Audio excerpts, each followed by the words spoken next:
उत्तर प्रदेश के बलिया में बेलथरा रोड विधानसभा में राजेश कुमार पासवान समाज सेवी के नेतृत्व में काम कर रहे हैं और राजेश कुमार पासवान बिना किसी पद पर रहते हुए विकास कार्य किया। उन्होंने स्वास्थ्य विभाग और पुलिस विभाग पर गंभीर आरोप भी लगाए। विधानसभा से अगले दिन भी आपकी कोई तैयारी थी कि चुनाव की तैयारी आपकी है और क्या रणनीति है असम में, और एक लोगों को ये भी बताते हैं वहाँ के, तो विधानसभा की भी आपकी तैयारी है, तो क्या तमाम लोग दावा करते हैं क्षेत्र में ये करेंगे वो करेंगे, तो तमाम विधायकों से आपकी रणनीति क्या है, क्या सोचिए आपने? देखिए, मैं विधानसभा चुनाव लड़ना ये तो ठीक है, सारे लोग लड़ते हैं जो भी पॉलिटिक्स में हैं, पर मैं विधानसभा लड़ना एक अलग सब्जेक्ट है। उसके पहले मैं एक सोशल वर्कर भी हूँ, एक समाज सेवी भी हूँ।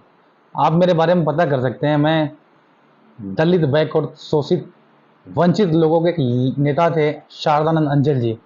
मैंने उनकी उभाव चौराहे पे प्रतिमा भी लगवाई। मैं पूर्व केंद्रीय मंत्री बलवंत सिंह रामू वालिया जी का प्रतिनिधि भी हूँ। उनके विधायक निधि से बेलथरा रोड के समस्त जो ग्रामीण चौराहे हैं, जो वहाँ पे ठेले वाले, सब्जी वाले, भूजा वाले, जितनी भी दुकानें हैं, उनकी 6 बजे ही दुकान बंद हो जाया करती थी। अब देखेंगे वहाँ इतनी तगड़ी प्रकाश की व्यवस्था कर दिया है। मैंने हाई मास्ट लाइट, बगैर मैं वहाँ का एक बीडीसी मेंबर भी नहीं रहा हूँ, उसके बावजूद भी मुझे लगा कि एक गरीब लोग हैं, इनकी रोजगार कैसे रोजगारों में बढ़ोतरी की जाए। दूसरी चीज आप देखते होंगे कि विकास की बात, मैं विकास केवल सड़क और पुल पुलिये को नहीं मानता। मेरा दृष्टिकोण, मेरी दृष्टा दूसरी है।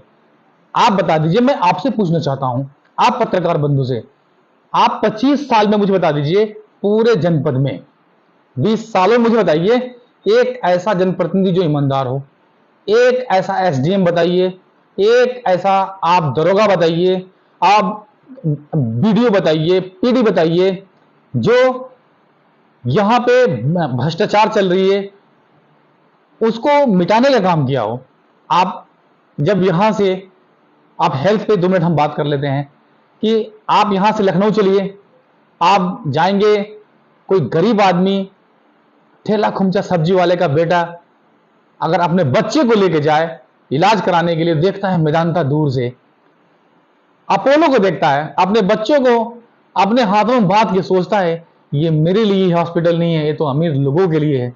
आप थाने में जाएंगे, अगर किसी सबल व्यक्ति से झगड़ा हो गया, आपकी एफआईआर नहीं होगी, अगर एफआईआर भी हो जाएगी तो दरोगा जी कहेंगे लाओ आओ क्रॉस मुकदमा कर देते हैं, कैसे सुलह हो जाए।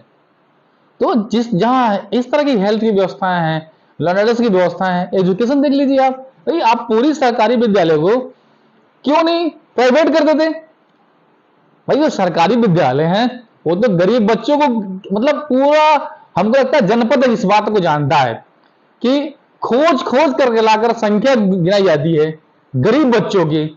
वो तो एक तरीके से आप कह लीजिए कि मतलब दोयम व्यवस्था है। आप बता लो, सीएमएस, सेंट जॉन, जयपुरिया, एक स्कूल की फीस एक बच्चे की 5 रुपए मंथली है। एक जो ड्राइवरी करता है बेचारा, कोई अगर कोई कार का ड्राइवर है, कोई मजदूरी करता है, तो उसको 8-9 हजार रुपये उसका वेतन है। कैसे अपने बच्चे को आपके बराबरी में शिक्षा दे सकता है? तो निश्चित रूप से बहुत सारी चीजें हैं जो बदलना है। अगर मुझे मौका मिला तो आपको ये मैं साबित कराऊंगा कि जनप्रतिनिधि क्या है। आप देख लीजिए, यहां तो मंत्री का बेटा मंत्री होता है, विधायक का बेटा विधायक होता है। या तो आपकी जाति की संख्या हो, गधे हो, नेता हो जाएंगे। अगर मौका मिला तो निश्चित रूप से इस चीज को बदलाव करने की कोशिश की जाएगी। आपके अनुसार किस प्रकार के जनप्रतिनिधि को टिकट देना चाहिए पार्टियों को? देखिए, पॉलिटिक्स में मेरिट के आधार पे होनी चाहिए। आप जब किसी एक अनुसेवक की नियुक्ति करते हैं, आप 4th क्लास की घा की नियुक्ति करते हैं, तो आप इंटरव्यू कराते हैं, उसका मेरिट देखते हैं। पॉलिटिक्स में तो कोई मेरिट ही नहीं है। आप जाति की संख्या के आधार पे आप टिकट देते हैं, जाति की संख्या के आधार पे थाने पे पोस्टिंग करते हैं। ये बहुत शर्म की बात है। आप देख लीजिए, आपको इजराइल से सीख लेनी चाहिए। मुझे प्राउड है ऐसे कंट्री पे कि अन्य देशों में जहां जहां भी लोग हैं वहां से आ रहे हैं कि आज हमारा देश खतरे में है। ऐसी अपनी देश के प्रति मोहब्बत होनी चाहिए इन लोगों में, हमें इजराइल से सीखनी चाहिए। यहां तो लूटने पे लगे हुए हैं कि किस तरह पूरी कॉमर्शियल हो चुकी है, कितनी चुनाव में हम पैसे लगाएंगे और कितना कमा लेंगे, इस पे नेताओं का ध्यान। मेरी बातें बहुत लोगों की बुरी लगेगी, लेकिन सत्य है। हर जनता ये समझ रही है, जनता भी परेशान है। आने वाले दिन में इसकी बदलाव होगी, निश्चित रूप से जनता इस बात को समझ रही है। ये आपने कहा आपने न सांसद रहे, न विधायक रहे, न एक मेंबर है, इसके बावजूद भी बेलथरा में आपने बहुत कुछ कराया आपने। दरअसल में देखिए, मैं विगत 12 सालों से जनता के बीच में हूं, चाहे कोई भी जाति का हो, कोई धर्म का हो। मैं तो मानता ही नहीं कि जातियां होती। मेरा एक ये भी मुद्दा है कि जातियां समाप्त होनी चाहिए। आप